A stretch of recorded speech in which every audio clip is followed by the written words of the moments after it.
Oh, Mr. Luxon, Mr. Gyllenhaal will see you now. And then Mr. J. Gyllenhaal asked to Troy, why am I, you are interested in me, Mr. Luxon? You know that I can get any director to direct me. I'm one of the greatest actors in Hollywood. And Troy says, yeah, but I'm the only one that can show you the darkness and the characteristics of a real actor that you are. And then Troy enters to the elevator and he says, Troy. And then Troy says, Jake. And then you hear, love me like I do, love me like I do. Oh my God.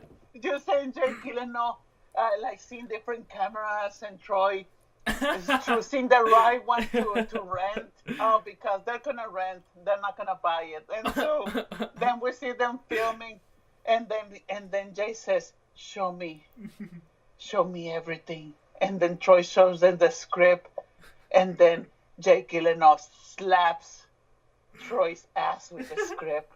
Oh and my then God. You hear, love me like I do, love me like I do. I need this movie. Or is this real life? This isn't even a movie. This is just my fantasies. And then I'm the villain. I'm the other director that was to get Jake Gyllenhaal, and I'm like, I'm gonna destroy you all. And Kevin Spacey is my partner. Oh dun, my dun, God. dun. And Christopher Plummer is my partner. Yes. And that's like, and also welcome to the Monday Show. Yes. Welcome everybody My name is to... Raul Rodriguez. I'm here with Troy. Yes. Welcome everybody to a brand new episode of the Monday Show. As always, my name is Troy Everett Loxton. Raul, it's been a week. It's been great. How's everything been? Oh, very good. I'm impressed of how I improvised. That was amazing. A story so quickly. Well, that's the thing. There's some controversy behind 50 Shades Freed because I did something that I haven't done in like a long time because I try to restrain from usually this kind of behavior. But 50 Shades of Freed, why don't we just jump into the very first segment? There's no place like the cinema. Man, I walked out of my first movie in a couple years. Wow. I just I just couldn't feel it, man. I was not in the right, I don't know. It just, I was so bored. I think it was like 20 minutes in, and I was like, I don't want to pay money for this. So I did. Wait, you didn't even see the chase? No, dude. What was the last thing I remember seeing? There was I don't even know. There was like a love scene I remember. Which one? Maybe the second one in. Oh, so technically you got out after they were in the beach? Yeah, I remember that. Yeah, I was like, you know what, I'm not feeling this right now. So yeah, I did. I ended up not watching it. I'll probably see it when it. I did. I got my refund, by the way, which God bless. Because I mean, I only use gift cards anyway, so it was cool. But oh no, my man, God. I could not do it. You'll have to inform me. How was the experience? There's a lot of great scenes. There's like Christian Harlow said, there's some the room level jokes.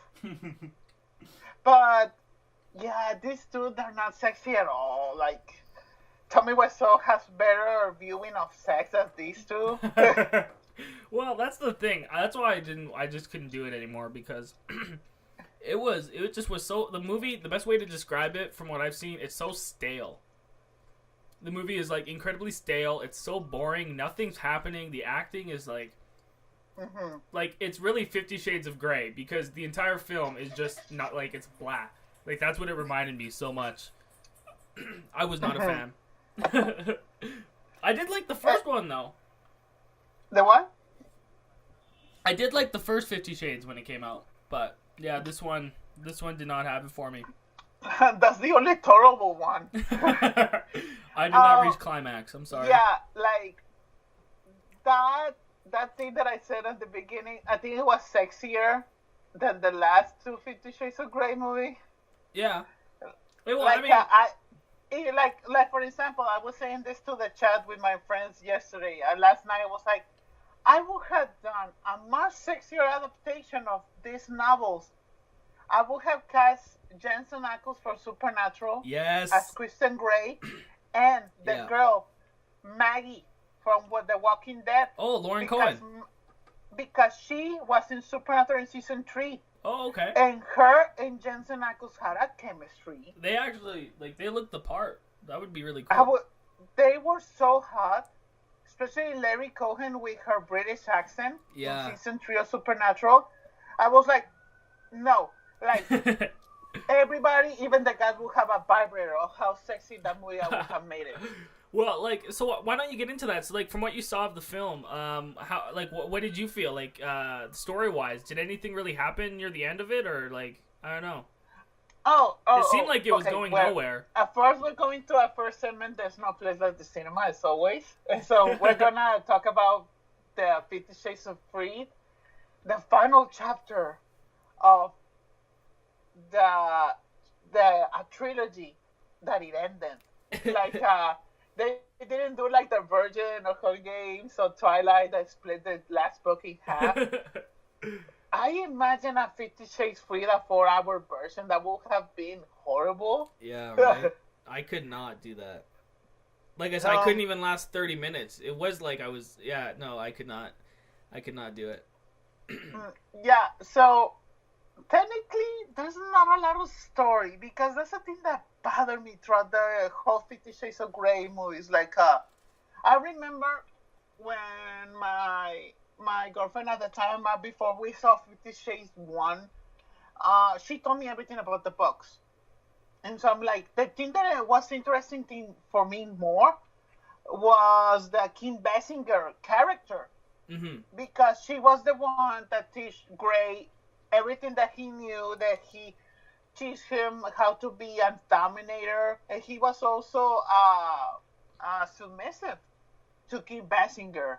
Yeah. And I was like, wow, I would have loved to see that. And I remember that I saw 50 Shades 2 because of that. I was like, I want to see Kim Basinger in a leather jacket, and leather pants, yes. Kicking this kid's ass, because it was a flashback, because I think in the book he was 12 or 13. Ooh. The first time he was a dominator. Oh my god. So there's how old was she? And so nothing happened in 50 Shades 2. I was so disappointed. Kim Basinger was there just to get a slap on Marsha Gay Harden. and she was just picking up her paycheck for the day. Yeah, I can notice those two only were there for the paycheck. Especially Marsha Gay Harden. I thought that she was already retired. Yeah. And also 50 Shades 2 was so bad. I remember, because I wanted to see it so badly, I paid the $10 to see it full price on a Saturday, because I wanted to see it. Yeah. And I was so disappointed, because it was at least the first one had a good pacing. And there was a little sexiness in the first one. Of course, I agree. The second one, the sex scenes were so weird. Yeah, they were not felt sexy forced. at all. Yeah. You can notice that these two hate each other so much. So, going into the third one, I was like, first positive, I have Movie Pass. So, Movie Pass, thank you, because I were not going to pay to see this. And also because I'm a completionist. Yeah, that's true. God. Me too. I like to complete everything. I still wonder what happened to the fourth Divergent movie. That is right. Gonna happen. Well, it's weird, because I never saw the sequel to 50 Shades. I ended up skipping it. So I went into this one not knowing anything that happened, but yeah. Oh, so technically, I think I'm gonna give you a little recap of 50 Shades 2. Okay. After a year that Anastasia and Kristen broke up, Anastasia, she finds a new job in a publishing house, and then Mexican Jacob has a photo gallery, and then Anastasia shows up and there's all photos of her, and she says to Mexican Jacob, "Hey, but what are these photos of me? I was like, if I told you that were of you, you would have never let me show them. And he says, oh, and also a mystery buyer buy all of them. And I was like, oh crap, we know that it's Christian Grey. And then Kristen shows up, tries to say sorry to Anastasia. And that's a thing that I hate. I was like, they could have keep the one day or we'll go back together for like 30 minutes or an hour. They go back together in the first 10 minutes of the movie. They have sex again, and I was like, wow.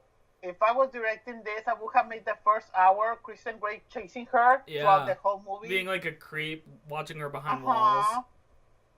Showing up at department stores, Then Anastasia gets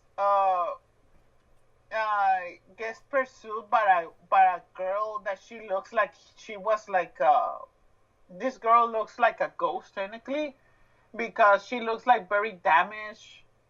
She looks like abuse, and so this girl is stalking her throughout the whole movie. And then Anastasia has a boss that he's more violent than Christian, but without the red room. That he wants to rape her, even at the office. Yeah, that's crazy. And so I'm like, okay, this is an interesting villain, or like this random guy from the publishing house. But they never told you why he had that sudden craze over Anastasia, because you don't know if it was because she's with Christian Grey or because technically he got a rapey vibe. You don't know nothing. And so at the end of 50 Shades 2, Christian Grey, the reveal was that the girl was talking Anastasia was another submissive of Kristen. Yeah. And so that girl tries to kill Anastasia, but Kristen saves her and makes that girl. That was a really weird scene.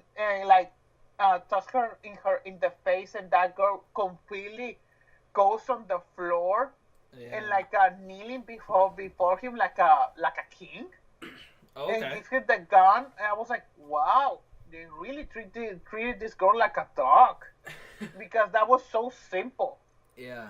And so then Anastasia has some doubt still in that moment. And then Kristen goes into a helicopter accident. And I was like, okay, maybe this could be the cliffhanger. That maybe he's dead and the third one he's going to be back or something. No, he goes back alive in like 2 minutes after what happened. And then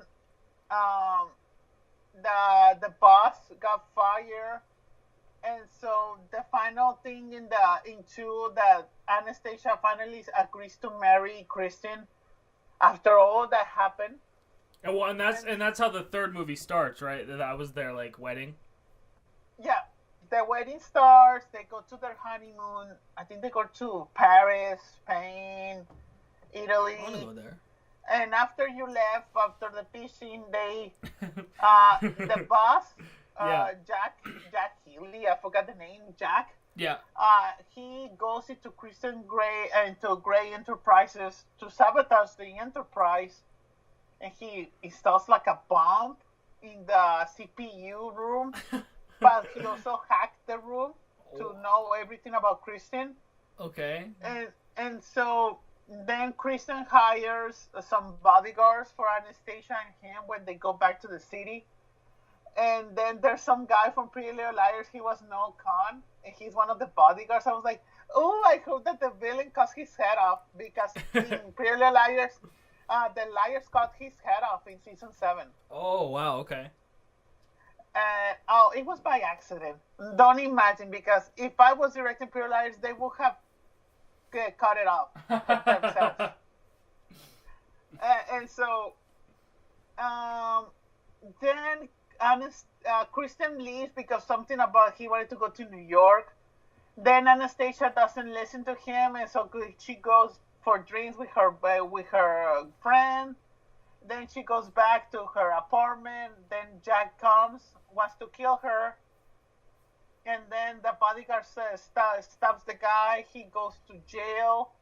but then Jack says says in his statement that he never wanted to rape Anastasia, and all of that she was lying, that didn't try to kidnap her in that moment in the apartment also. So you know the situation that his word against mine. Yeah. And so yeah. Throughout like a sex because and also I skipped the architect scene. Oh my god, the architect scene. But I skipped another one. Anastasia goes to her office, and Anastasia said, "Oh, I already changed your email from Anastasia Steele to Anastasia Gray." And I was like, no, keep it Anastasia Steele. 5 minutes later, Anastasia, she's interviewing the Superman from Supergirl. Oh, that actor. Yeah. He only makes an appearance for 1 minute that he's a new, like a book author that he's so hot right now. Okay. And so then Kristen comes into the office really mad. I was like, I sent you an email and he bounced. And I was like, Kristen, why are you come this way? I sent you an email to Anastasia Steele, and you didn't get it. And I'm like, Anastasia Gray, sorry. And I was like, yes, Kristen, but I want to be Anastasia Steele in my job. I was like, but you can please decide and you can change your name in the future. And Anastasia says, but if I make you change your name, will you do it? I was like, yes. I was like, oh, okay, I will think about it. And so there's the architect scene when a Kristen buys a house for Anastasia. And there's this girl, I don't know, you never saw John Tucker Must Die? Yes. Remember the brown one? Yes. And so she's the architect. Oh, okay. And I'm like, I miss this actress. I was like, she's the one from John Tucker Must Die. I was like, because I'm only one of the few people that saw that movie. Okay, yeah. I don't think it had a big limited release, from what I remember. Yeah.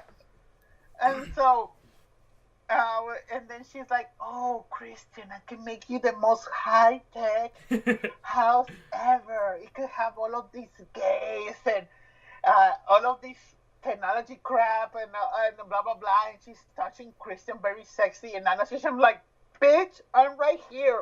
Like she's like you can see her face, and then Kristen leaves for a phone call, and I'm like, you don't talk to my husband if I'm not here, and I'm like, oh, Anastasia, and she's like, you can call me Mrs. Gray, and you shut the fuck up, and you're gonna do whatever I want with my house, or you can go with your crappy color car, and you will not get a job ever. Oh my god, this whole movie is like 90% accurate of the line. Oh my god, I'm glad I left. I'm sorry. You know that I like sometimes to see bad movies. Well, yeah, I like seeing. I have to be drunk though. Or I have to be I have to be under the influence, because I can't stand some of these, just the dialogue, how it's written. Oh, like I told you yesterday when we were texting, I couldn't drink because I was driving. Yeah, so crap. That's fair though, because drinking and driving is bad. Yeah. But no. So overall, I guess then, what was your what's your rating like of? Going to the big finale. Oh, do it. Okay. That's not the finale? No. No. What's the finale? And so then after they left the house, the bodyguards are like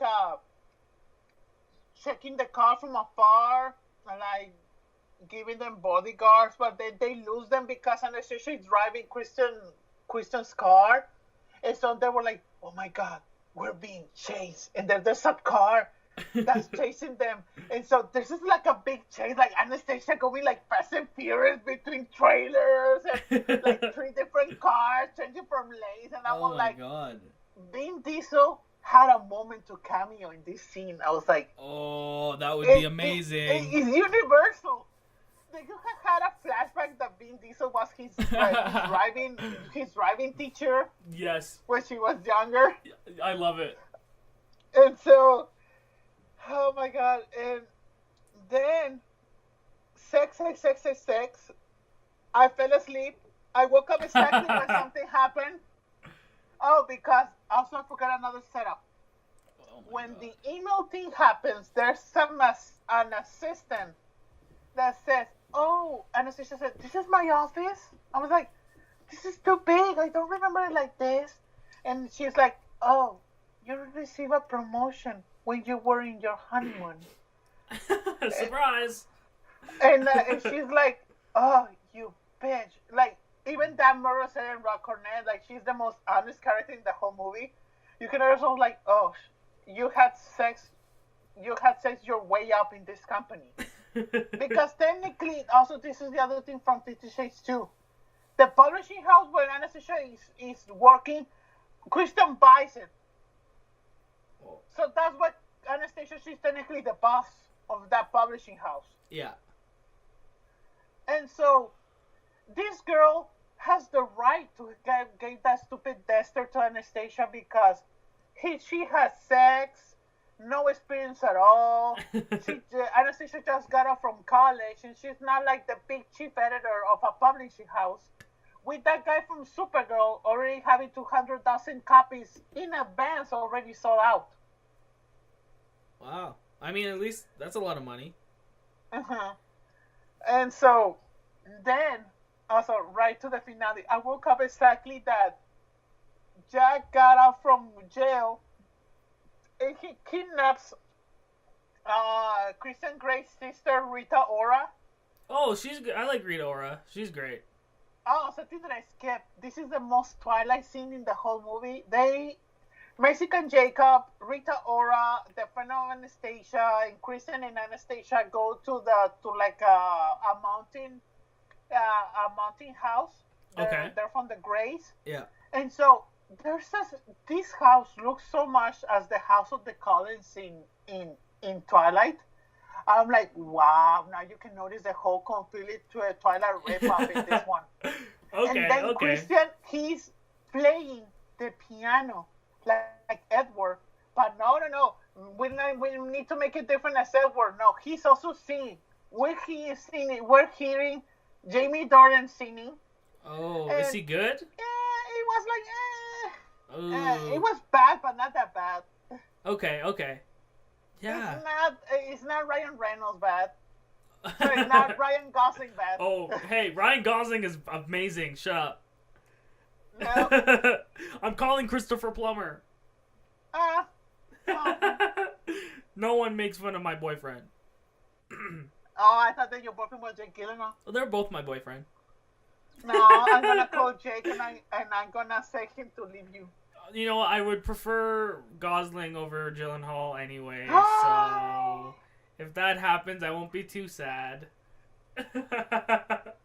No, man, I don't know. These 50 Shades movies I think they're okay if you're just having fun with a group of friends. You know, they're fun like party movies, but yeah, because this is I haven't even got to the ending. Oh my god! Wait.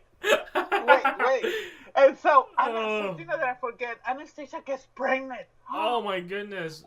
And so, Christian, he doesn't want to have babies because he had a troubled childhood. And also, this is the other big reveal that all the reasons that Jack Healy did all of that crap in the second one and then this one, him and Christian were in the same boys' home when they were orphans. Oh, okay. And I'm like, wait. Wait a minute. This guy had a job for someone that he hated. He was his boss. Why did he wait so many years to have his revenge? Yeah. It doesn't make sense. Dude, that's weird. And so that's a big plot hole, but this is 50 Shades of Grey. Like, that's continuity true. And plot holes are expected. Yeah. And so then Anastasia comes with $5 million. Oh, this is a scene that she goes into the bank, asks for the $5 million. This is a thing that I missed, but I made the connection so quickly because I fell asleep. Like Anastasia, I think that she had a fight with Kristen and she went away, but then Kristen authorized the $5 million, and so then she goes with the back in cash, and then she's like, "Jack, let her go," and are you still there? Yeah, yeah, I'm Oh, listening. I thought it was cutting out. And so, like, Jack, let her go. And I'm like, for you, bitch, I lost everything. And like, she slaps her. And she was like, no, Jack. And like, Rita Ora, because Rita Ora has like 2 lines of dialogue in the whole movie. And so then she's like, and then Jack kissed her in the vagina, in the womb, and I'm like, ooh. Oh One my part of me god. said, wow, Christian is happy because he didn't want to have kids. On number 2, the real feeling, I was like, ooh, poor baby. And I was like, ooh. And so then Anastasia gets the gun. Remember that stalker girl from the second one? Yeah, yeah. That gun, Kristen kept it, and Anastasia took it and shoots Jack. The police comes, arrest Jack, and also that assistant girl that I told you that she was jealous of Anastasia. Yeah, yeah. She was the accomplice of Jack. Okay, okay. And so I swear, they need to we need to make a separate video of you explaining the entire 50 Shades of Grey franchise, because listening to you explain it is like 10 times better than actually watching the movie. because I can say it quicker. Yeah, well, not only that, but you put more expression in it than any of the actors do in the movie. Yeah, that's true. I'm very good at telling stories. True. And so at the end, Kristen reveals that the girl, that she was the accomplice, but they let her go because Jack abused her and he had a sex tape on her. And so that's why she was working for him. Jack got to prison. Then the baby was alive. She's like 2 months pregnant, so we still have some time for the pregnancy. Well, do we find out if the baby's Jacobs or Edwards? Oh no, that's the other thing that I hear from the whole Mexican the whole trilogy. Mexican Jacob didn't do anything. He was only the guy that he was friends with Anastasia throughout the 3 whole movies. He never tried to sleep with her, never tried to go on a date with her, nothing. At least Jacob almost had sex with Edward in Twilight 3. Well, Jacob at least got the kid. Yeah, and I was expecting, I was like, well, maybe Mexican Jacob can go gay and try to have sex with Kristen's great son. Oh, is that what it is? It's a son. Okay. Ooh, that's not good. Because Christian Grey's an asshole, so hopefully his boy isn't an asshole. Oh, wait, I haven't even got to the finale. Wait, and so then we see Anastasia with Kristen. Okay. And Kristen is touching the piano again. And then Anastasia remembers. Oh my god, they did also the Twilight thing. Bella remembering all of the Twilight movies. Oh my god. And so we're seeing Anastasia remembering everything that happened in the whole trilogy. And you can hear, love me like I do, love me like I do. And like you see her tripping the first time that she had sex with Edward, with Kristen. Oh my god. God. Like everything. And I'm like, oh, that's so romantic. I was like, yeah, no, this is not romantic at all. And I'm like, and as she's smiling, and then she goes to the stairs, and then she sends a text, and I'm like, I'm ready for you, mister. And like you can see Kristen walking, and then you see Anastasia on her knees, and then you can see Kristen grabbing something from the red room. I was like, are you ready, Mrs. Grey? I'm like, yes. She turns around, and the door gets closed, and you hear, love me like I do. That's the credit. Oh my god. And so this is a thing that I chatted with my friends yesterday. I was like, You're pregnant. You got a kid in your womb. And she's going off to play torture porn with Christian. And you're going to play BDSM with your husband. Yeah, that's fucked. Are you that stupid? Yeah. To raise the baby? Oh, but then, no. No, wait, I think... The movie gives me my answer. They give you a flash forward of Anastasia and Kristen in their new house with the kid, already like a year old. Okay. Oh, and also Christian, he now wanted to have kids because they also show Anastasia pregnant with another one. And that's the end, and then you hear again, "Love me like I do, love me like I You know, do." maybe that's like the best symbolism for this movie is having BDSM with a pregnant chick, because that's how this movie feels when you watch it. Mm-hmm. Except for you're the baby in the womb suffering. No, I thought that baby, talking about a woman, talking about violence, he will hang himself like in Butterfly Effect. Yeah. Jesus Christ. Yeah. So, yeah, overall then, like, what do you think about this franchise? What would you rate it? Because I know for me, like, I'll probably never watch them again, I'll be honest. I probably won't see it. No, this one was enjoyable. Oh, it's a bad movie. It's like a 4 out of 10. It's fun. Like, it would be a fun drunk watch. It was not like the second one. Like, the second one was almost Ghostbusters level of bad. Oh, good. And so, in the second one, I really wanted to leave. But I didn't because I paid money for it. Yeah. Also because I'm lucky, man. Policy, if you leave in like the first 20-30 minutes, they give you a refund. I wanted to leave the second one by the hour mark. Oh, okay. So I couldn't take advantage of it. I'm just, me and you are lucky because usually like the theaters we go to are really kind to us because we're there all the time. Mm-hmm. So for me, I'll just be like, yeah, dude, I don't want to see this movie. So I got lucky. I definitely did. Oh, and when you said about the alcohol, there were some like big group of women, like they were like 5 or 6 different groups of 7 women each. Yeah. They all having wine cups, beer. Well, that's the demographic, right? Like this movie definitely is like party mom movies. I was in the Pacific Theaters at the Grove. Yeah. The Grove is like on Beverly Hills. Like, even though I was driving, but I wouldn't buy a $15 drink. That's the cheapest one. That's insane. That's crazy. And I'm like, oh, hell no. You could buy a bottle of wine for $15. Oh, I can sneak a bottle of vodka in my ass. There you go. But, I mean, yeah, dude, I don't know. I'm not going to watch these movies. This is crazy. I can't believe that they had a kid, though. Or 2 kids, for that matter. Yeah, but love me like I do. Yeah, like, no, why don't... Take it from the Scorch. It would have made it more sexier. Scorch. Why don't we actually get to a serious note here for just a quick second.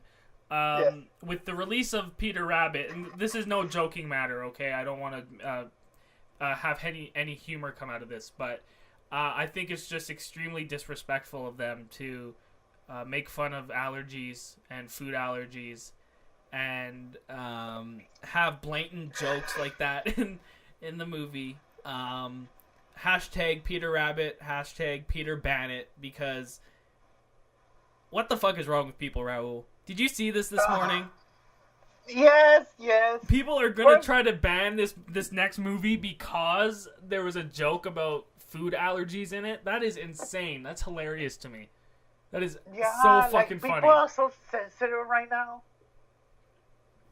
Well, it's true, man. It's crazy, but like I didn't get a chance to see it, unfortunately. So that was my little segment on the movie. But like, why don't we segue into your review for Peter Rabbit? I'm curious to know what you thought. Oh yeah, there's Peter Rabbit starts with you hear Margot Robbie's narration of she has a great voice. In the country in Europe. Peter Rabbit has his sisters, Cotton Ball and the other 2. Cottontail, I think. And so, no, the sisters were very forgettable. One of them is Daisy Ridley, voice. And so then we see Peter Rabbit. He's always trying to get vegetables from Mr. McGregor's farm. Mr. McGregor is Sam Neill.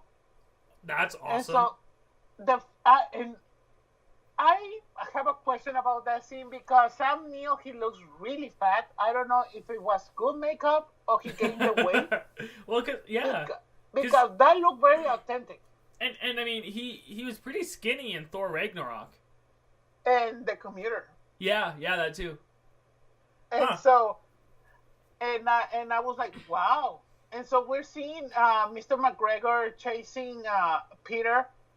And so then they get their vegetables, and then Margot Robbie tells a story that Mr. McGregor, when like a few years back, before Mr. McGregor came to that part of the country, every animal in the woods had their way into the vegetables. They were free of it, but when Mr. McGregor bought the land, no animal can go in. And so they were getting a lot of very hungry Peter and his sisters. So the father goes, and that's why every animal was afraid of Mr. McGregor, because Mr. McGregor kills Peter Rabbit's father, and they show a little. They show that the father goes into the garden, and you see Sam Neill with a like a big, I don't know how to say the tool, but that tool that you use to parch the land. Okay, yeah, like a hoe. Or like a scythe? Yeah, one of those. Okay. And so with one of those, you can hear the crack. Okay, yeah. That he killed Peter Rabbit's father. And then then also Margot Robbie says, and then he ate him in a pie.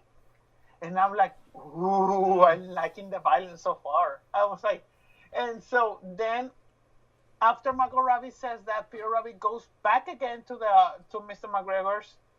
And he catches Peter, but then Sam Neill, because of all of the chasing, oh, sorry, I skipped something. Before he chases Peter, Mr. McGregor is on his knees, and Peter has I forget the name, the thing that rabbits love, carrots. Carrots, yeah. He has a carrot, and you can see Sam Neill's ass. And he's almost raped Sam Neill. No way. That's a scene in this movie? People are complaining about fucking food allergies when Sam Neill almost gets raped by a carrot? Yes. What's wrong with people?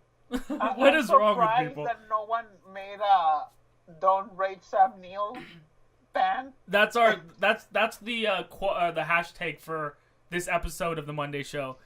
Don't rape Sam Neill. We'll use that when we post it later.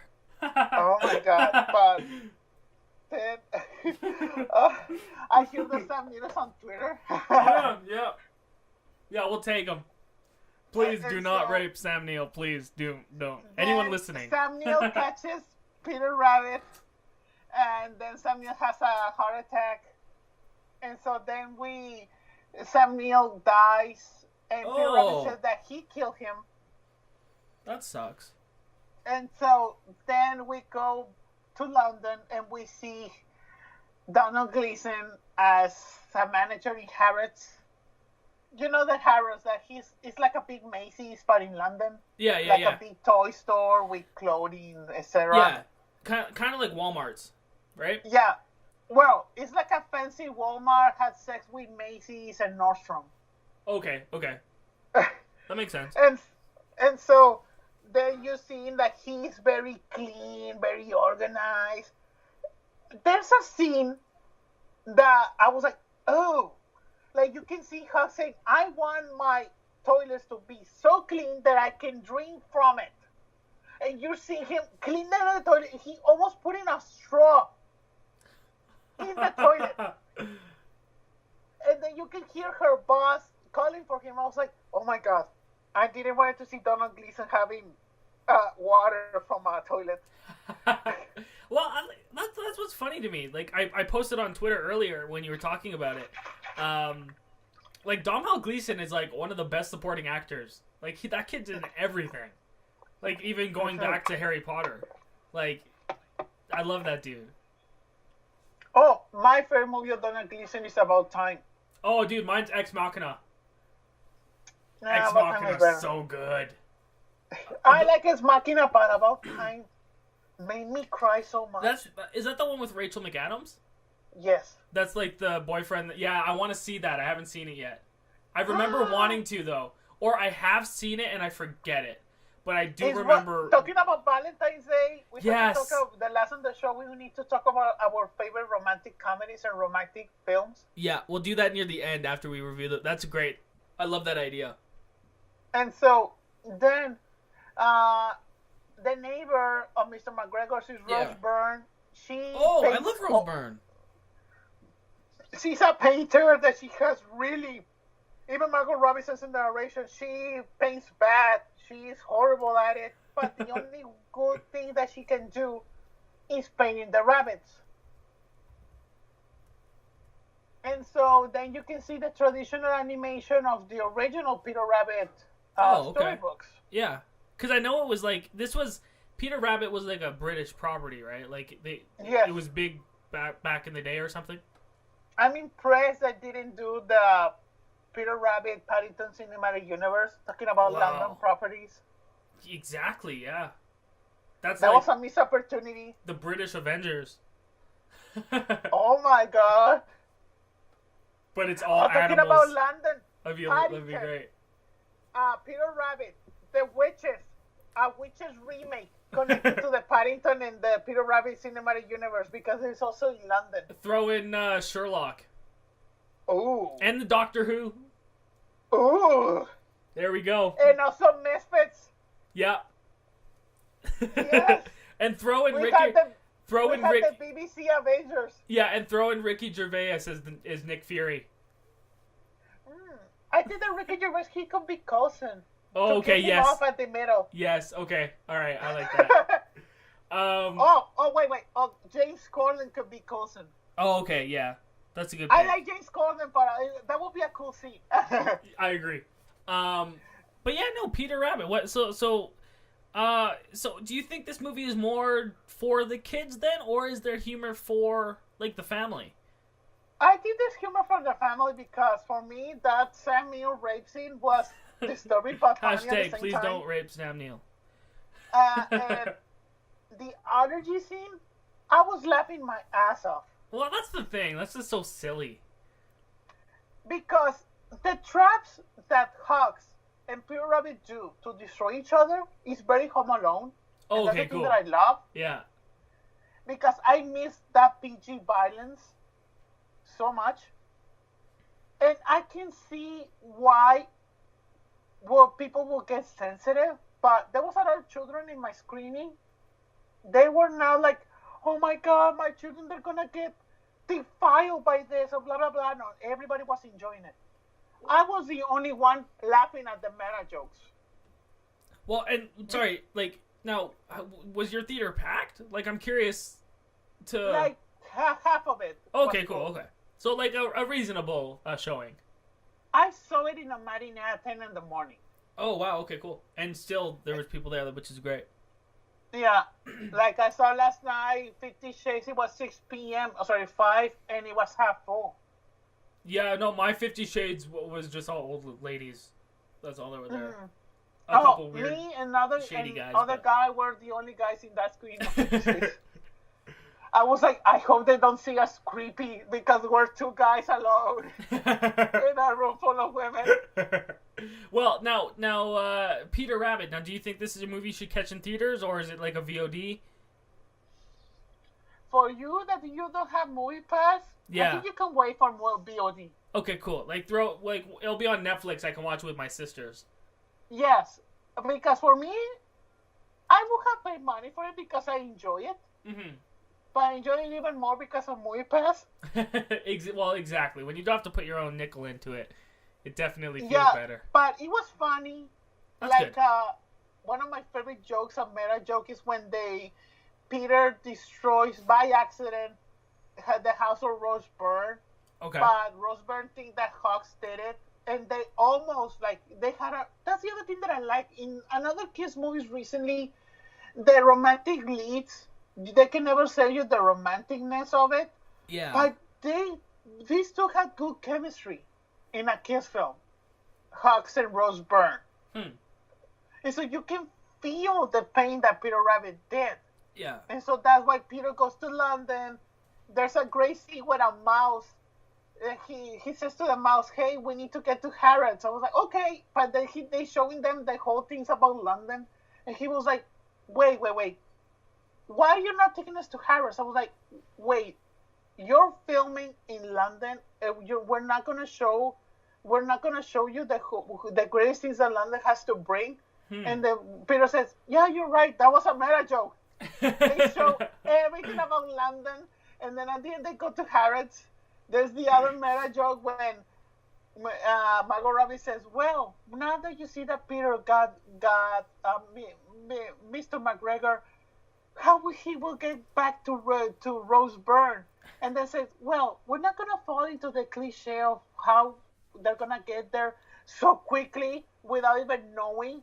But we're gonna show you the highlights of it, and you can see Peter and Hawks in a bus, That's in an airplane. awesome. Hawks is following the airplane in a canoe. There are 5 different methods, and that's another meta joke that I love. There was a lot of meta jokes that I was laughing so much. Honestly, I'm not gonna lie. You're kind of selling me on it. I kind of want to see the dynamic between Peter Rabbit and General Hux, like Dom Hall Gleason. I think that would be fantastic. Yeah, and honestly, I didn't want the movie to end. Cool. Because it was very enjoyable. Awesome. And what would you rate it overall compared to 50 Shades? I would rate it an 8 out of 10. Okay. Of course, it's not the Citizen Kane of Kiss movies of this Yeah. year because Paddington 2 was the Citizen Kane. Yeah, no, I still have to see it. I'm waiting for it to like come on Netflix or whatever, because it's not playing in theaters anymore here. Yeah, they took it off from theaters very quickly. It didn't make a lot of money here. But but The Greatest Showman, oh my God, is still on. Yeah. Well, same with what did I just see? I just saw Jumanji. Someone was still playing Justice League in a theater here. So there's a theater still playing Justice League. So I don't know who's going to see it, but it's happening. Oh my God, no! And yeah, Peter Rabbit was really, really good. And also, you listeners, and also I'm not gonna see that stupid. And I told you months ago that movie looked like crap, and I was right. The 1570 to Paris. Yeah. Well, I had I didn't get to see it, but my dad had a coworker who saw it, who officially put it on his top 10 worst films he's ever seen. Wow. Apparently they're only on the train for like 5 minutes, and the rest of the movie is them touring around talking about it. Oh, that sounds boring. Yeah, right? It seems so fucking stupid, and apparently they're so bad. Like, you could tell they're not actors. So I'm not gonna even bother with that film. Like, I heard from Movie Talk before we started recording that, I think that Kristen said it, or I don't remember who said it, that there were some room-level dialogue in 1570 to Paris. Wow. Yeah, no thank you. And I'm like, you're selling me this now. When they say the room-level dialogue. Well, that does hold up to high standards for sure, but no, I mean there was only one like release that I got to see this week, and that was obviously the new Netflix, because I have Netflix and I love Netflix, but there was a new horror movie that's called The Ritual. Now for like people that like kind of like horror movies, did you ever hear about Southbound that came out in 2015? No. So Southbound's a really cool like a independent fantasy horror film. But so this movie's from that director, and he also had a segment on VHS, which was another really cool horror film that came out. But this movie, The Ritual, is pretty much about a group of college friends who reunite for a trip to like celebrate their friend who ended up passing away. And the whole movie, they encounter a menacing presence that lures them deeper and deeper into the woods. This movie, like, it had the feeling and, like, the goofiness of Wicker Man at times, but it also has that, like, that dark suspense thriller type vibe of, like, Blair Witch Project and The Descent. And it was such a cool film. It's like a British film. All the guys in it just have British accents and whatnot. And they're all no-name guys. The only notable actor in it was Raph Spall, who he's been in a bunch of different stuff like The Big Short and Hot Fuzz and Prometheus, Life of Pi. I actually believe he wrote Life of Pi. But it's such a cool, like, independent monster kind of film, because there is, like, a creature near the end where I won't say any really spoils about what goes on, but it's just it's done so well, and even the design of everything was superb. So it's a movie I would recommend everyone to go watch, because it was really cool to see a little indie film like that get released. And thank you, Netflix. We need to talk also about the movie we didn't have the chance to record. We need to talk about the Cloverfield Paradox. Yeah, that's what I was just going to segue into. That's the other one that I want to talk to you about. So hopefully we don't go on a long tyrant, because I know we could. Yes. But where do you want to begin? Let's start with so I rewatched Cloverfield and 10 Cloverfield Lane as well. So let's get your brief thoughts on those films, because I know me and you both love this franchise. Cloverfield is one of those, how do you call it? The style of the camera, shaky cam. Yeah, found footage. It's one of the found footage movies that I can tolerate. I love it. Because the setting and the characters are interesting. Was a surprise. I love Cloverfield. It's one of those movies that I will never forget. It's one of the first movies that I stayed in theaters to watch the whole credits. This was before the Marvel Cinematic Universe. And yeah, what do you think? Because you didn't saw Cloverfield 1 in the theater, right? Yeah, no, I saw Cloverfield. Ooh, I want to say I saw it like a couple weeks before 10 Cloverfield Lane came out. I watched it in anticipate whatever, I watched it in excitement for that film. So you were not in the hype like me. Yeah, no, well, it was, I had heard of it, but no, it was one of those ones I just hadn't catched yet. But I loved it, man. I love T.J. Miller in that film's great, even though he's behind the camera most of the time. I love most of the performances in that, and just like the suspense that Matt Reeves like did in that film with the monster and you barely not seeing it and stuff. I loved it, and especially the Easter eggs and stuff, because that's what I loved about 10 Cloverfield Lane. Is that's when I started putting things together and trying to piece everything as one film, kind of because of the sequel. So I was so excited, and obviously last podcast we talked about how excited we were about Cloverfield Paradox. So why don't we just jump right into it? You were disappointed. Wait. First we have to talk about 10 Cloverfield Lane really quick. Well, yeah, it's perfect. It's one of my favorite. It's such a good. It's my favorite out of the franchise. I'll spoil that. I love it. Oh no, 10 Cloverfield Lane was a huge surprise. Yeah, it was amazing, man. I remember seeing it in theaters. I still remember, because I don't watch the Super Bowl. I think I was watching something on Netflix, and my sister, she was in her room and was like, wait, did you hear what happened? I was like, what? And like she surprised me. She put on YouTube the trailer, and I didn't even saw the title. And we were watching the trailer, and she knew the title. And then we said, Cloverfield was like, no! It's a 10 Cloverfield Lane. I was like, ah! We were like both screaming like Jonah Hill. I was like, ah! Yeah. Like, that was like a big surprise.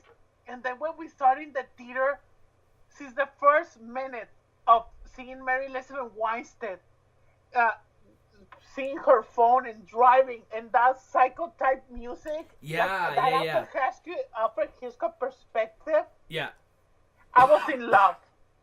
with 10 Cloverfield Lane. John Goodman gave a biggest beautiful snub performance. Yeah, agreed. One of the biggest injustice in 2016. Agreed. Also, John Goodman and Sing Street, I will always remember as the biggest snubs in 2016. Yeah, I agree. Well, I even like the other dude that's in Cloverfield Lane. Like, I think he is he's underrated in this film because he also gives a fantastic performance. All three of them do. Actually, all four of them. Even the girl that shows up to the bunker, like freaking Let out. Me in, you crazy bitch! Yeah. Ah! Dude, like I thought, like, and especially that moment was so like fucked up. Well, talking about fucked up moments, even the acid scene, like that was amazing. Oh yeah. I still remember I was me and my friend Susana, and I saw 10 Cloverfield Lane first, and in Mexico was still not playing. And I was visiting in Mexico, and I was like, I need to tell you about this movie. And I was like, okay, tell me everything. And like I told you, like I tell everything about Fifty Shades So Great. I said everything about 10 Cloverfield Lane, every single moment. And she was like, no. Like, she was reacting as she was seeing the movie. As the way that I was telling her the movie. And then I was telling her even the finale. I was like, oh my God, this movie sounds awesome. And then like 2 months later, it came to Mexico and I took her to see it. And she was like, oh, I love it. Like, she still loved it even though she knew everything. That I told her that every single plot point. Yeah. No, well, that's the thing. I just got my mom into it. She just watched them all. Mm-hmm. And then that beautiful Super Bowl trailer for 10 Cloverfield Paradox. Oh, I cried. And well, now, yeah. I'm gonna link. I'll link my reaction to that in the description because, like, I was like, I didn't realize it. Like, I took me a second after the trailer played to be like, this comes out tonight. Like, oh my God, I freaked out. How do you call it? Remember 10 Cloverfield Paradox? yeah. So whatever. I all of these movies, that's the only thing. I didn't like the title of this new movie, Cloverfield Paradox. I wasn't a fan of the title. And even 10 Cloverfield Lane, I just didn't. It should just be Cloverfield 1, 2, 3. They should make it simple. They should have been called The God Particle at Cloverfield. That's Story. a way better.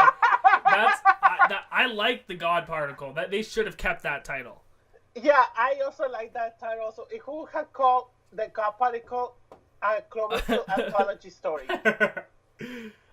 Because Disney made a big mistake of taking the anthology name of it. Yeah, I agree. But no, so yeah, let's talk about it. Paradox. I know you were disappointed. I love this film. So we'll have kind of a debate here.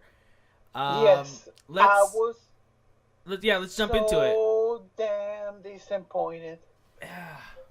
I get it, and I think because we've actually talked about this movie in a couple hours this week when we called each other, but I think the biggest thing and why you're disappointed is because I can't believe you predicted what was going to happen.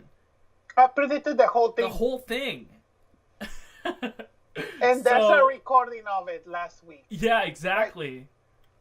Like, that's for me. Sometimes I get disappointed. I was like, okay, if I predicted something, you need to justify it and make it a good. Yeah. Whereas, for example, when I predicted the twist in Get Out, I was like, okay, I predicted this twist, but you executed well. That exposition scene with that guy in the TV, that didn't need to be there. Yeah, but that didn't bug me. That didn't bug me at all because I think that was more just Easter egg type stuff. It was like explaining. That needed to happen on the third act. During the first 10 minutes. I would counter though that if you watch it, because I've seen this movie a couple times now. Excuse me. That it's a psychologist and he's talking about his book that he's writing. So technically, they're not giving us. They technically aren't lying down saying this is what's happening. We're hearing about this one guy's theory of what could happen if the particle overreacted, right? So, I mean, I could play that devil's advocate being like, yeah, it was more exposition heavy, but it doesn't necessarily lay out the answers of if that's actually true. Because you could still necessarily watch these films as like in order of 2008, 2016, right? Because if that monster came down in Cloverfield, couple years come by of destruction and whatnot, 10 Cloverfield Lane happens with the ships then coming down. Now in this next one, right, the bigger monster appears. So there could be that's the problem. That was my biggest problem with this movie. If anything, they just don't explain it to us.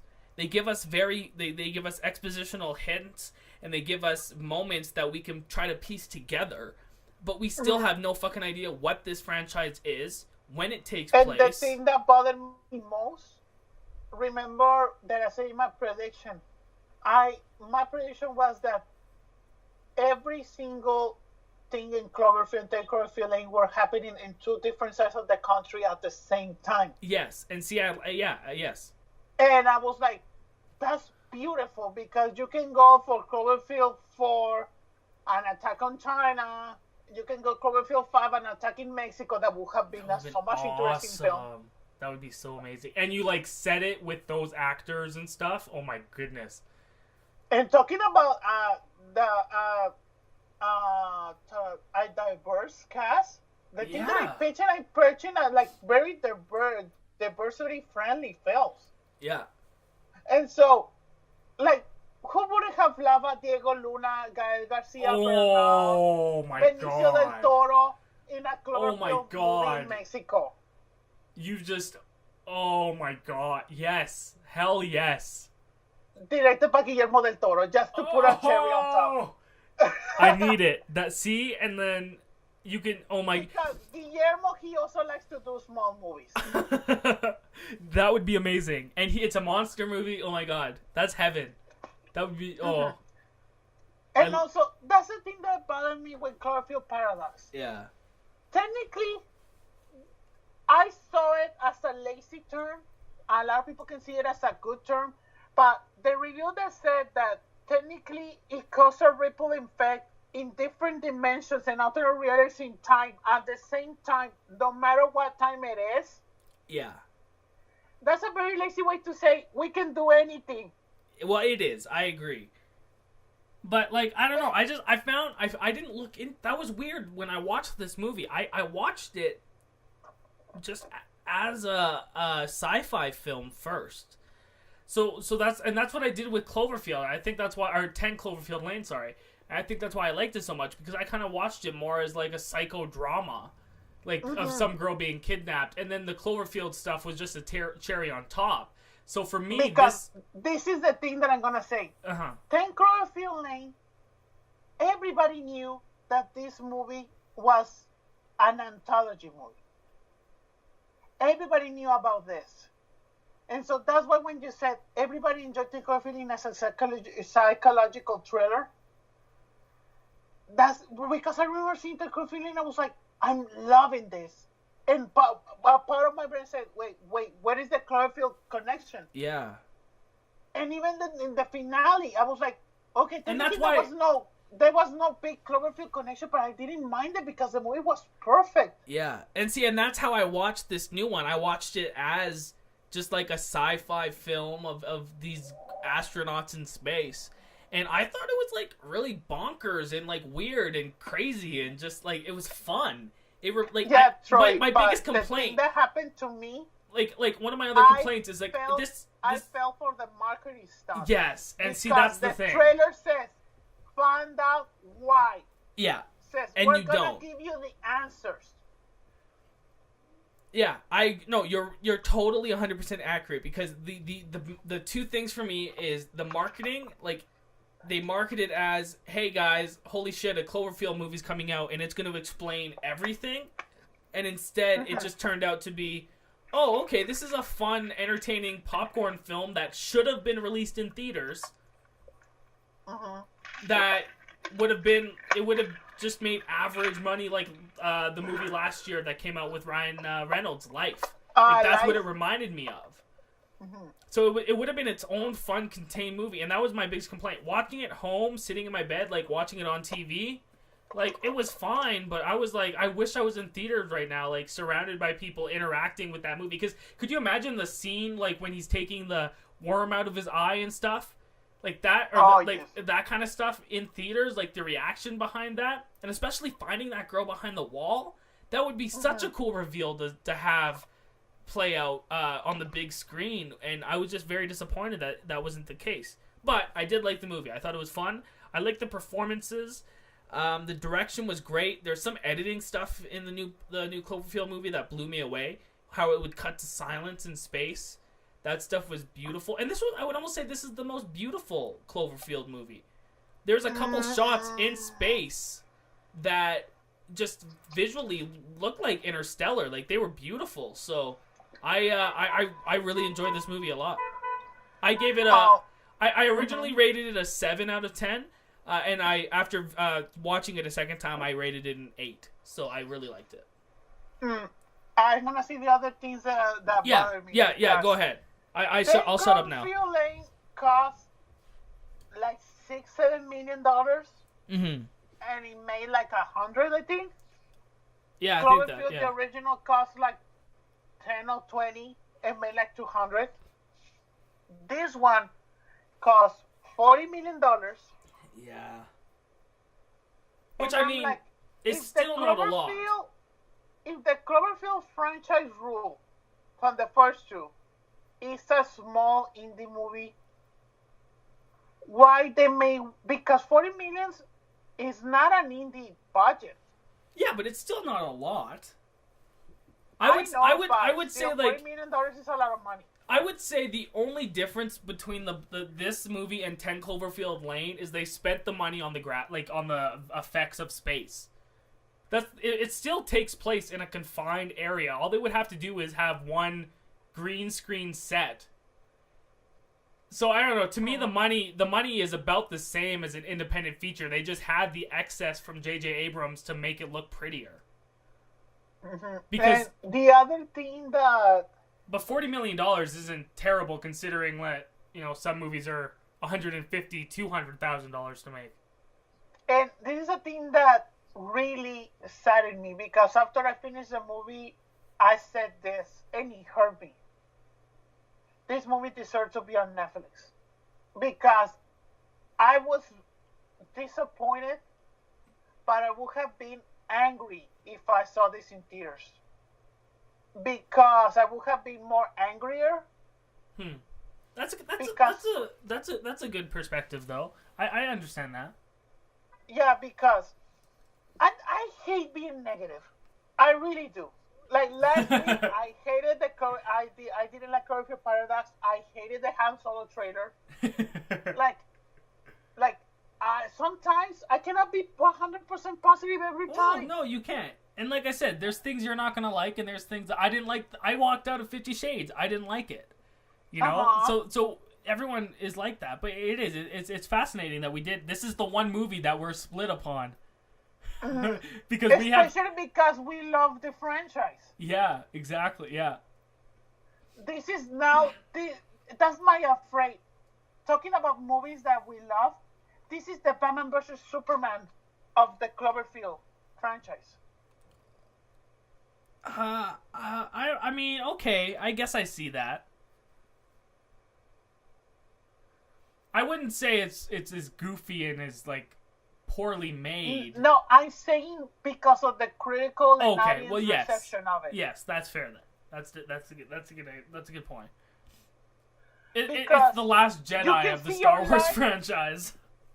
Yeah, you can see online how people destroy the Cloverfield Paradox. Yeah. I don't have that anger to destroy the movie. Yeah. And you can hear me that I was not angry at all. I was disappointed. And you got the thing I sent you, because I was reading online on Reddit that if I think it was 8 minutes and 20 seconds, or in the 20-minute or 18-minute mark, you could clue in and tie together the first Cloverfield movie and Cloverfield Paradox, and play them at the same time, and then they actually are like they things happen, like the explosions happen at the same time, and like they're interweaved with each other, and I thought that was awesome. So that's really cool. But I agree. I just need answers. So this fourth World War II Cloverfield movie starring Kurt Russell's son, like it better be good. I hope they give us answers, because this is gonna be my like, okay, we've seen 4 of these now. Explain to me what the fuck's going on. And also, I'm gonna say the same thing. I'm gonna call Rock Cornett on AGU, and she's totally right. Netflix, fuck up. Big. Because if Netflix gets another big movie like this, and it markets the same way, not a lot of people are gonna trust Netflix. But do you think Netflix actually cares, though? Oh no, I don't think they care. Because they only care about the views. Like, and that's the thing. I don't know. I'm under the like. I think if a movie is split down the middle, it's a perfect movie. Because that's what a movie is supposed to do. Like, The Last Jedi, I love it so much, is because people were split down the middle with it. This Cloverfield movie, people are split down the middle. I just find that fascinating. Like, yeah, I don't know. But I know what you're saying. Because marketing-wise, they're not gonna trust that their movie might not be. Like, I'm curious to see what the marketing for The Irishman's gonna be. Because talking about big disappointments on Netflix, we have The Ridiculous Six. Well, that was just, no one thought that was gonna be good. Stupid Kevin James spy movie. Well, yeah, but did anyone think those movies were actually gonna be like? No, people knew what those movies were when they watched it. Yeah, but we're talking about Netflix quality on films. Well, yeah, but they had Mudbound. The only good ones that we have right now is Mudbound, Gerald's Game, and Hush. There has to be more. I'm gonna look this up. Continue. Go ahead. Because the other bad one that we have is Bright, and now Cloverfield Paradox. And this is one of my biggest fears. Because I remember that we recorded, and when we were calling, one of my biggest fears that it was going to be a bad movie because Netflix bought it. But maybe I had hope, because sometimes studios don't believe in a movie and sometimes the audience likes it. So I'm looking at this list. The Fundamentals of Caring. That's a great movie. I like that a lot. That's a good one, but it wasn't a big hit. No. I'm listening like big ones. Okja. That was a great film. I didn't saw that one. Oh yeah, that was good. Beasts of No Nation. That was great. The Babysitter. That was fun. I Don't Feel at Home in This World Anymore. That was good. Mudbound. You are right though. I am skipping a lot because of how just silly they are. Yeah, but the ones that I'm listing are the big ones that everybody knows because of the marketing that Netflix did for them. What about Death Note? Oh, I never saw that one. Death Note, I like that. That's a big marketing push. And that was also like a lot of people hated it. That's true, yeah. And like there was that Adam Sandler, Ben Stiller movie. But that one didn't have a big marketing push. I'm talking only about marketing. Yeah, that's I don't know the marketing for Netflix, so I'm just naming the ones that I see. Oh, here in LA, there's a lot of like bus stops. Oh, we don't I know, but there's some bus stops. I see what you're saying. You can see people in the plastic bag. You can see, like, some dolls like in the altar. I'm jealous then. I'm jealous because we don't get any, like, we barely get press and marketing down here for just movies in general. So I'm jealous that you get Netflix marketing, because we don't get any of that. The best Netflix stuff I see is just online. We don't we don't have anything. I was driving and there's some already billboard for the Cloverfield Paradox. Oh wow, okay, cool. And so that's the thing, like maybe in the future I will give it a rewatch to Cloverfield Paradox. Yeah. But when a movie disappoints me, or I really hated it, I don't want to see it again. Yeah, no, that makes sense though. Yeah, I'm the same way. It has to be like a really special occasion. Like the last special occasion for a movie that disappointed me that I saw it again was La La Land. I saw it again because I was like, okay, this is an Oscar nominee film and everybody's loving it. Why I'm not loving it? Yeah. That was like my only exception. And also when I rewatched Oculus like 2 years ago. And so like there's some exceptions. But maybe I will see Cloverfield Paradox again when Cloverfield 4 comes. Well, that's what I'm going to do. I'll have to watch them all back to back before the new one comes out. I don't know why you do this, like try to see the whole franchise before seeing the new entry. Because I like watching those movies, and it gives me an excuse to watch them all again. But for me, like I like to watch new things. I don't know. Well, I like that thing that you make time for it. That segues then into a couple other movies that I saw. Well, actually, before I go into the ones that I saw, was there any other movies you got to see this week? No. Okay, cool. Well, then I will go through this list, because I did catch up on a bunch of stuff that I wanted to watch, and a couple things that I just, rewatched again. I would rate Cloverfield Paradox. I will give it a passing grade. I will give it a 6. Okay. No, but that's good. Like I said, like you said, you didn't hate the movie, but you knew what was going to happen, so you were disappointed by it. Mm-hmm. So, that's fair. Like I said, I am excited for the Cloverfield 4. I want to see what goes on with that, but no, I caught up on a couple films. So I watched. I'll just speed around these. The first movie I got to see was My Friend Dahmer. Have you heard of this one? No. Okay, so this is cool because I'm gonna say this movie has gotten really bad reviews. Do not trust them. That's not true at all. This movie is fantastic. Wait. Just a quick pause about a tweet that I just saw. Okay. Christopher tweeted, Python 2 teaches children that prison is a magical place filled with song and dance and all the marmalade you can eat. My child will not try to get into prison. Boycott. Fuck, I love Chris. Yeah. But yeah, no, so My Friend Dahmer, this is a movie about Jeffrey Dahmer, and this is the Milwaukee, I believe that's where he was from, cannibal. And this was between 1978 and 1991, and he had raped, murdered, and dismembered and killed 17 men and boys. And he was a gay dude. So this is the story of him through high school. Mm-hmm. So it has a feeling of a Disney Channel movie. I'll say that right off the bat. Even the two main cast members are from Disney movies. You had, I'm just bringing up their names here. Ross Lynch is in it, and he is known for Austin and Ally and Teen Beach Movie and a bunch of Disney stuff. And then you had Alex Wolff, who was he has a brother, another Wolf guy. And this movie just fascinated me. It goes into the psyche of Jeffrey Dahmer and his family and how his friends treated him. But the coolest thing is they actually filmed it in his house. So whenever they're in these locations, they're in the real locations that Jeffrey Dahmer actually grew up. And I found that there's just something sinister about that. Like watching it and being like, this is how it actually would have been and how it would have looked. So that was cool. And I mean, to top it all off, it's actually written by his friend. So the kid that actually went to school with Jeffrey Dahmer. So it is an accurate story, and near the end, you notice and you see that his friend could have been his first victim, but his friend just got really nervous and decided to ditch him. And then that's when Jeffrey Dahmer ended up going and meeting his first.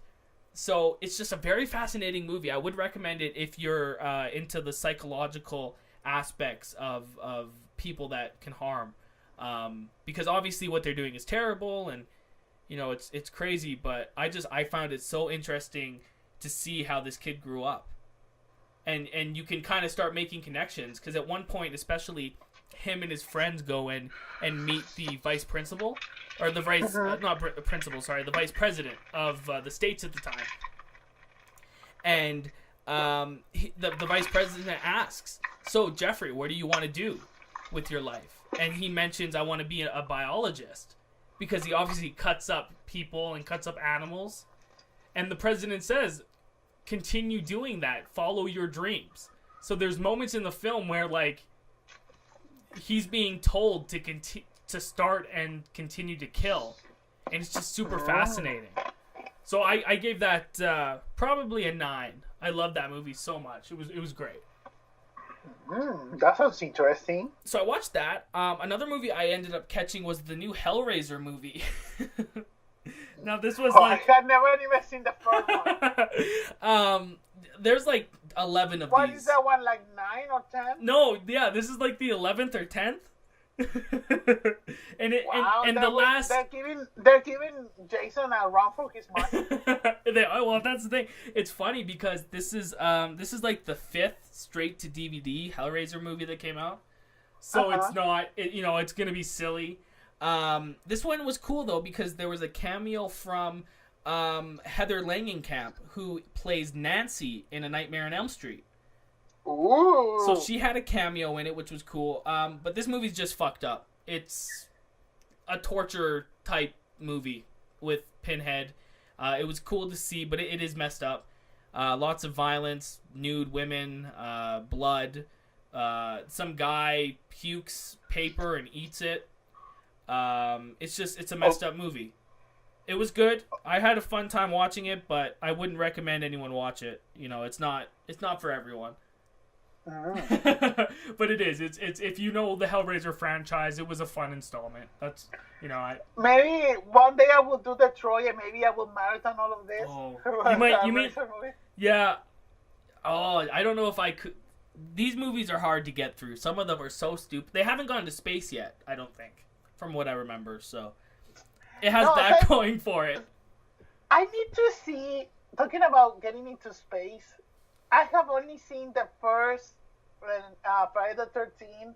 Oh, yeah, dude. And I saw Freddy vs. Jason and Jason X. That's the only 3 Jason movies that I have seen. Honestly, it would be fun after we do a bunch of TV shows.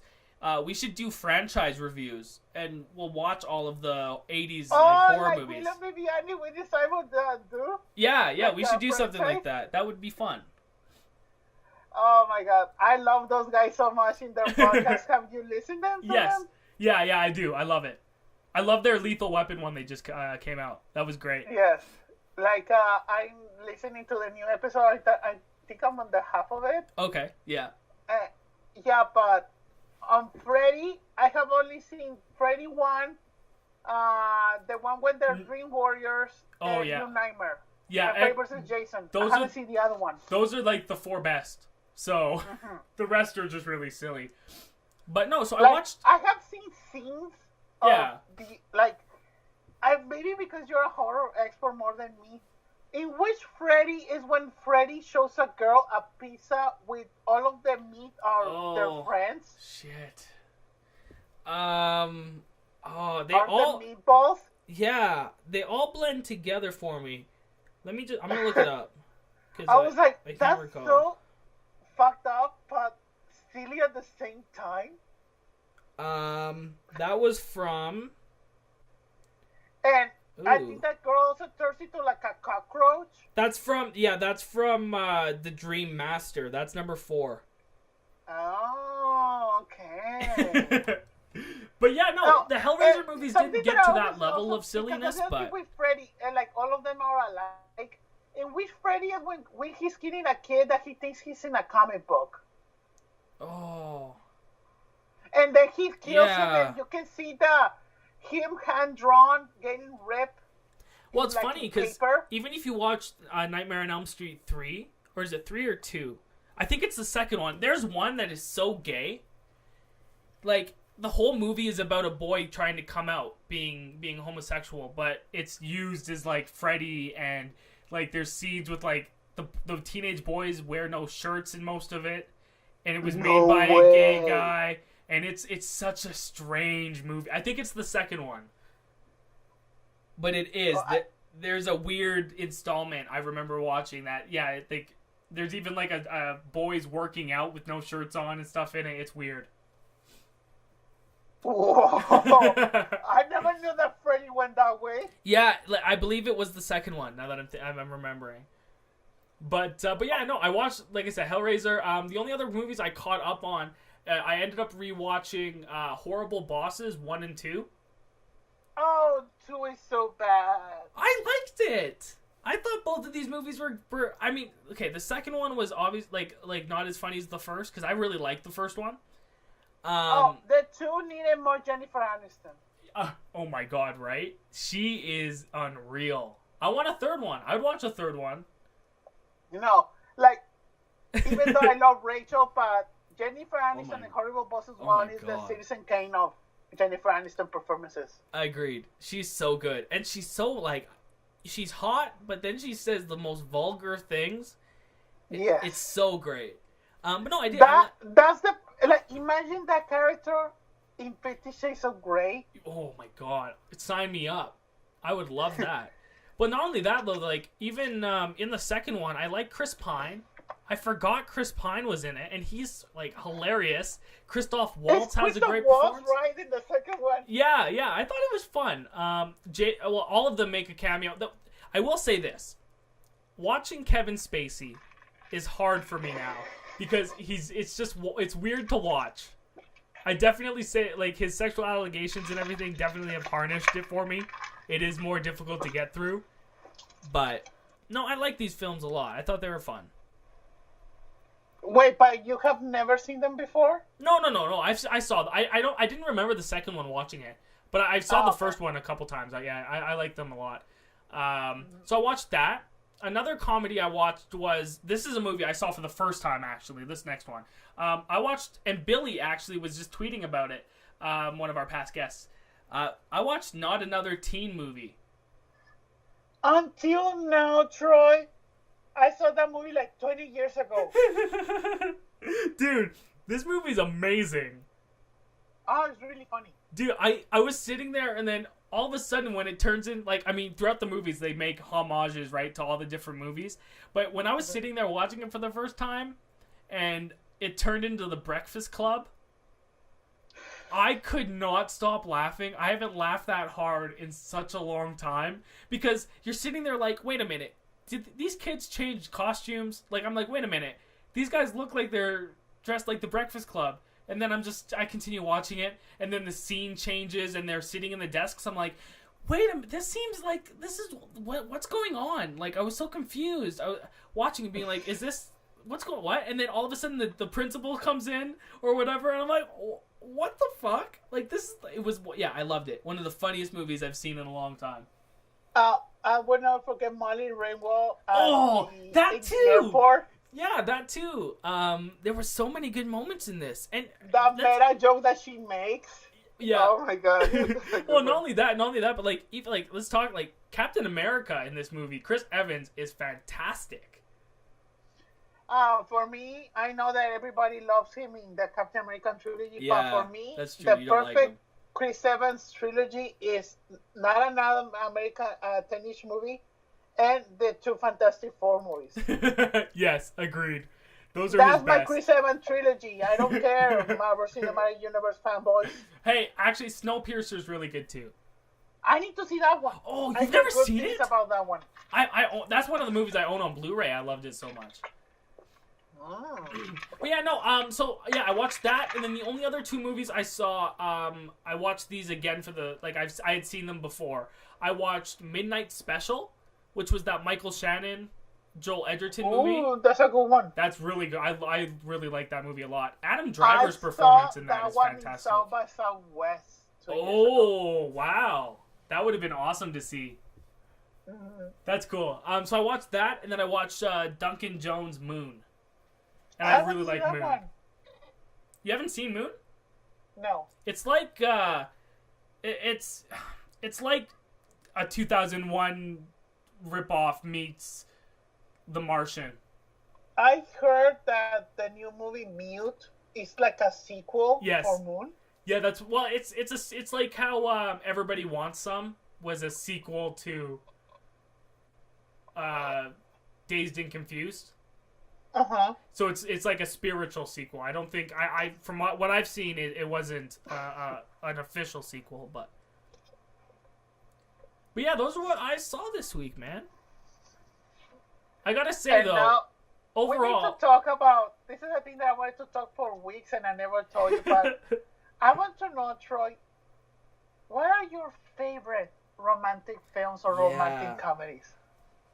ooh, Because okay, we're coming in 2 days. It's Valentine's Day. yeah, man, it's true. One of my favorite genres is romantic comedies, so I need to know. Okay, this is improvised too, because I haven't thought about this. I know the first one that came to my mind, and this is a recent one, but one that I will be watching on Valentine's Day because it just brings joy to my soul.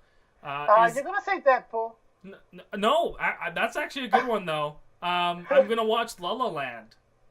La La Land. I like I love the romance in that film. It's okay. I like the romance in that one. I'm gonna watch that. Shit. I don't know. Give me some of yours. I gotta think about it. This is a good question. Okay. I have a lot of them. Sleepers in Seattle is one of my favorites. I've never seen it. Ah, Okay, wait, how about this? I'm gonna write them down, the ones I haven't seen, and I'll watch them this Valentine's Day. okay. So Sleepless. Pretty Woman. Oh yeah, that's a classic. Yeah, that's I like that one.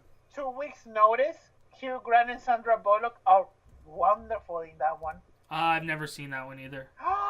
You haven't seen that one?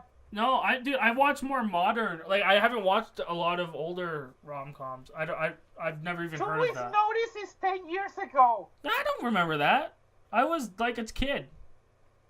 Oh, and also Hugh Grant. I'm a big Hugh Grant fan, so there's a lot of Hugh Grant in this list.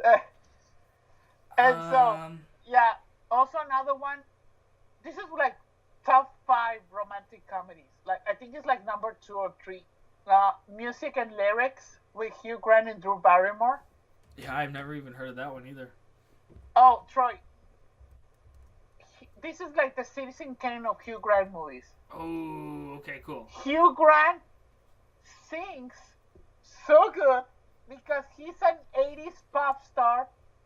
Now he doesn't have success anymore, and he only sings in malls and in like theme parks. Okay. For all the women that they were raised in the 80s and now that they're in their 40s and they still act like teenagers around him. Like, there's a lot of like Backstreet Boy fan meta jokes in there. I just remembered one that I like, one of my favorite romance movies. Bride of Chucky. That's a good romance. I mean, that's not a typical one, but I do like that. The Fly. Oh. Do you count The Fly? Is that a romance? Well, that's true. You see that horrible baby scene. Yeah, that's true. Only Lovers Left Alive. Wasn't that like a Tom Hiddleston movie? I think I remember. I never saw that one.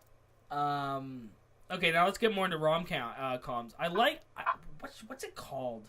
I watched a bunch. About Time. Yeah, we were talking. Yeah, that one. I think I've seen it.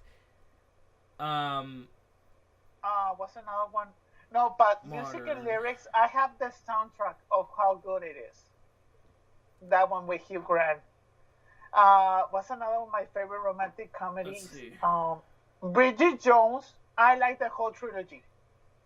Bridget Jones 1, 2, and 3. Ooh.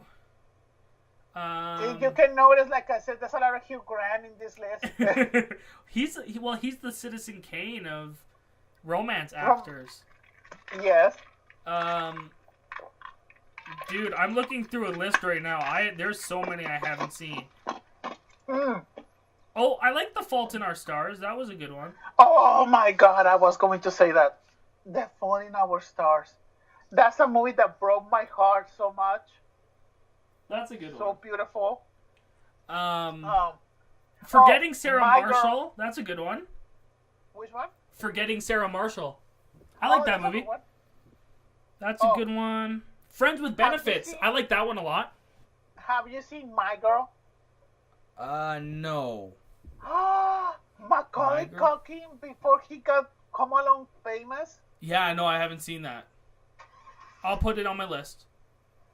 Oh, My Girl is the prequel of The Fault in Our Stars. They're so Oh, similar. okay, good.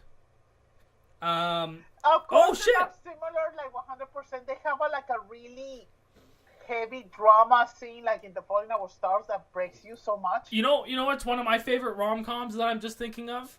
I love this movie. Crazy Stupid Love. Oh, That's so yes. good. I just the dynamic of Steve Carell and Gosling, and Stone. Emma Stone. Yeah, man, Oh, so good. my God. That was good. I saw The Spectacular Now. That's a really good one with Miles Teller and Shailene Woodley. Mm-hmm. I saw that. There's another one that I like.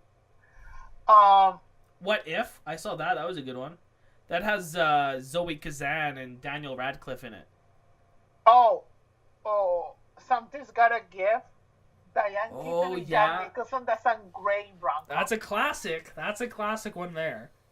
Yeah, Diane Keaton like, Ooh.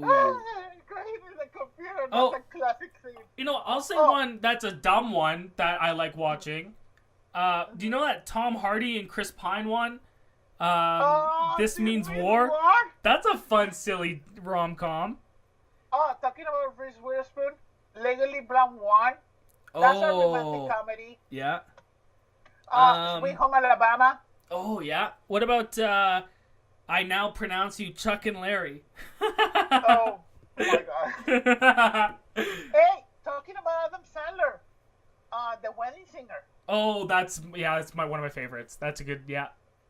51st Dates. Oh, that's a good one too. You can notice that also there's a lot of Drew Barrymore in my list. This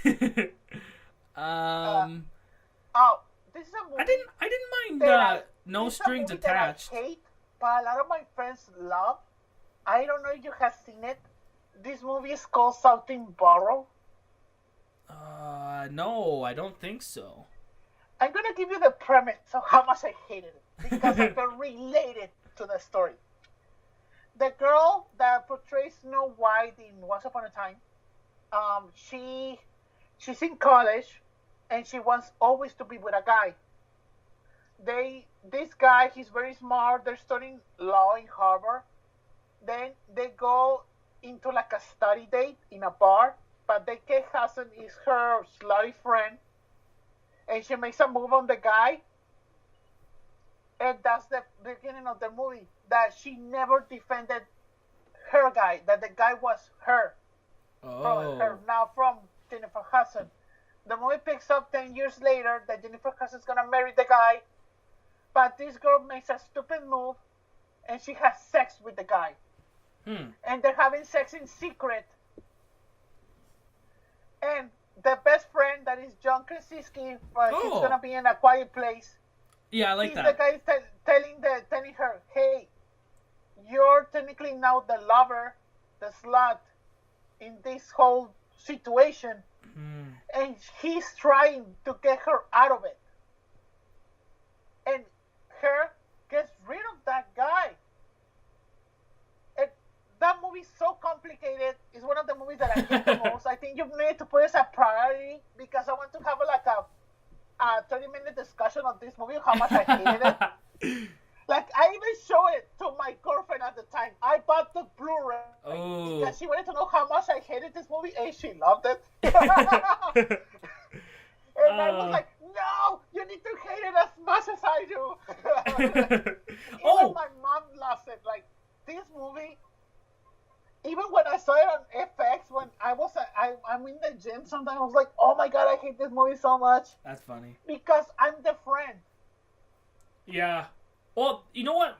Talking about rom-coms I hated, there's one I watched. Maybe you could tell me which one it was. But it was like, Jack Black is in it, and Cameron Diaz, and like, it's about a fat person. No, it's not Cameron Diaz, it's Gina Patrol. Oh, I don't know who it is, but that movie is so garbage. And Gina Patrol is Shallow Hal. Yes, I hated that movie. Fuck that movie. Like that one. I don't know. That movie, I watched it. They showed it to us in leadership class when I was in school. I know that movie has a lot of harsh jokes.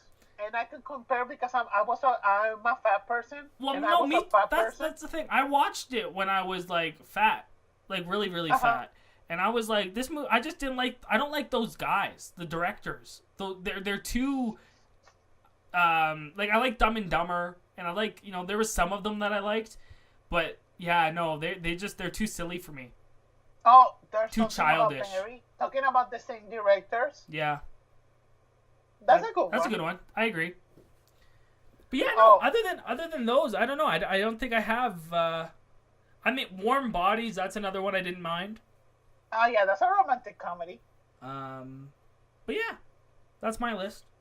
Wow, you haven't seen a lot of them. Well, no, like I said, I stick to the Ryan Gosling romance movies. I've seen the Notebook. I just didn't. You need to see the Meg Ryan Tom Hanks trilogy. Oh, yeah. Joe versus the Volcano, Sleepless in Seattle, and You Got Mail. I think I've seen You've Got Mail, but I haven't seen the other two. Mm-hmm. That's the Meg Ryan Tom Hanks trilogy. Okay, I'll watch that trilogy on Valentine's Day. And please see Music and Lyrics. It's one of my favorite romantic comedies of all time. Okay, I'll watch that too. No, like I'm gonna send you the first 5 minutes of the movie is when Hugh Grant is singing "Pop Goes My Heart," and they're totally ripping off. What is that group?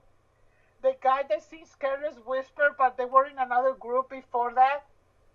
Wham! Wham! Yes. They're mocking Wham in those first 5 minutes. Oh, awesome. But and no, so, yeah. That's a very cool scene. Well, yeah, no, I want to watch it, but I was gonna see was there any movie news or anything this week that came up that we should mention before we? Even though I dropped the name, but Deadpool, that's also romantic comedy. Agreed. Well, and I'm excited for Ant-Man and Wasp because rumor is it that this is gonna be more of the romantic comedy in the Marvel Cinematic Universe. So Ant-Man and Wasp, I'm looking forward to a lot. Oh, we need to talk about Joaquin Phoenix as a Joker. See, this is weird. I had to double check my phone when I saw this news break because it's perfect, but it's weird. Oh, and he's gonna be directed, even though a lot of people didn't saw. Did you saw War Dogs? I liked War Dogs a lot. It's gonna be the same director. Yeah, and he's the same director as The Hangover. Yeah, and I like that. Hangover was good. Yeah, I don't know. I'm torn. I'm torn because I don't know what this movie's gonna be. I don't necessarily want a Joker movie, but with this talent and being produced by Scorsese, I mean, it might be something special. Mm-hmm. Another piece of news I guess we should talk about and kind of give our moment of silence for is we lost one of the best composers that was working this week. Johannesson. Please open your Facebook because I sent you something that a lot of fans want. Oh my god. I need it. He just sent me a picture of Tommy Wiseau as the Joker. Because Tommy Wiseau on Twitter. Oh my god. He saw that Todd Phillips wanted to make a Joker movie and he retweeted said Todd Phillips DM me. Oh my god. And the internet went crazy. Wow. That Tommy Wiseau wants to be the Joker. Yeah, that's amazing. I'd watch that. That would be incredible. But no, like I was saying though, Johannesson was a 48-year-old Swedish composer, sorry, and I think I think it's a shame. He was one of the best. And I love Arrival. That soundtrack for that movie was just fantastic. Mm-hmm. So yeah, that sucks. Another romantic comedy. The Devil Wears Prada, even though there's a little romance in it, I consider it as a romantic comedy. What is One Chance? Oh, because a lot of my friends in the chat, they don't like James Corden. I'm the only one that likes him. This was the first movie that I saw with James Corden. I also consider it as a romantic comedy. Okay, I'll watch that. He's a guy in London it's very Sin Street because Sin Street is also a romantic comedy. Oh yeah. That's so good. One of my favorites. And so One Chance is somewhat similar as Sin Street because it's about a guy in London that have a lot of money. Yeah. And he wants to be an opera singer like Placido Domingo. And all of the big opera singers. So that's the story, that he wants to be an opera singer, and everybody, his fathers, his friends, everybody wants to stomp on his dream. Yeah. And he will never give up.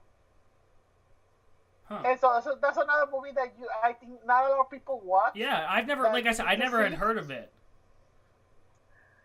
So I'll have to watch that it. movie I saw it in the theater. Ooh, that's cool. In my city, Monterrey, that is big as LA, and it was only one screen, and I love that movie. I saw it twice. Actually, that's how much that movie didn't have a lot of release. Wow. Well, actually, talking about like even movies in theaters and shit.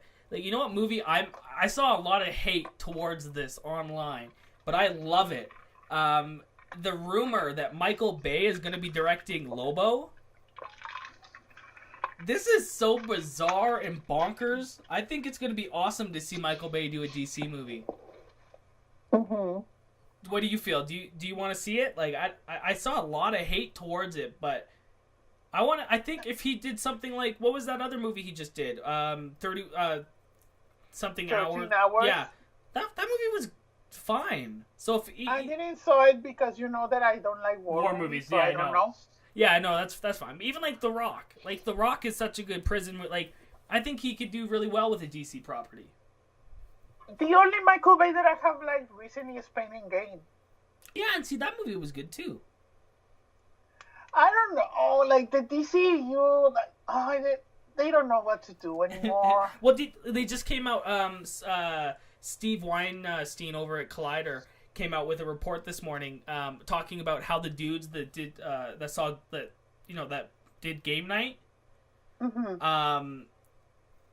Those guys, how they got involved in doing the Flash movie, and pretty much they just went to a meeting and DC said, "Here's a list of characters. Do you guys want to make a movie about any of them?" Like, that's what they did. Like, that's how they got involved in the DC universe. Wow. So, to me, no, they do not have a plan.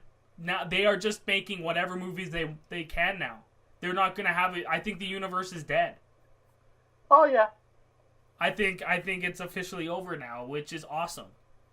Oh, talking about Game Night, a movie that I saw in a previous screen, and I can talk about it. Oh, you can? I saw a lot of people reacting on Stardust, but I haven't done my reaction yet because I forgot. You know what would be cool? Game Night is really good. Is it? Why don't we very quickly? We'll get you after we record this podcast. We'll get you to do like a quick 5-minute separate review for it, and we could post that as its own like pre-review movie. Yep. That would be dope. Because I also want to record another episode of recaps and rants because I saw a lot of television this week. But yeah, no. Other than that, man, I don't think there was any other big movie news other than like it's gonna be awesome to see Bruce Campbell on the Schmodown earlier this week. My car's stuck out of gas. I'm trying to get some money. I don't have any change, sorry. And then? Oh, I think, is that the 4th person now since we've been recording? Oh, yeah. But no, man, I don't know. Other than that, yeah. And also talking about movie news, the Cloverfield Paradox, that was the big news also. Yeah, that's true. The big marketing stunt. But no, why don't we wrap that as unless there was something really you wanted to quickly, add? Yeah. The Han Solo trailers suck. Oh yeah, no, you're right. I agree. Fuck that movie. And the Venom trailer was disappointing. I disagree. I think it was fine. I don't want to see Venom. I wanted to see Venom. I don't want to see him until I see the movie, so I'm happy. How are you gonna sell tickets if you don't show Venom? Tom Hardy. I don't know. You're right. They're gonna. But that's the thing. It's just the teaser trailer. Spider-Man. Well, that's the thing. Oh, in your city is Well, I don't know. I think they just released. I'm gonna kill Zendaya. Well, I honestly think that because it was a teaser trailer, in the first official trailer, we're gonna see him. So I'm not worried about it. No, I really want to see Tom Hardy killing Zendaya. I don't know why. Now I think about it. Yeah, that would be amazing. But no, yeah. Why don't we call that an episode? We'll go record a couple other shows for you guys. I do want to pitch and tell everyone. I imagine that the reveal for Zendaya will be instead of Mary Jane. I was like, no. My name is Gwen Stacy. And she breaks her neck. Jesus Christ. No, I do want to say earlier. Well, I guess last night we did post Raul's reaction to the latest Schmodown, which I've yet to watch. So please, no spoilers. So I'm going to be watching that and posting my reaction fairly soon. But please go check that out. We had our my trailer reaction for Venom. Spoiler alert: Dan Murrow win. Oh, wait, what? wait a minute. No, yeah, we have that. Please go check out the other past episodes of the Monday show. Yeah. That's me. I'm Troy. I'm at Troy Loxton. Raul, you want to close us out?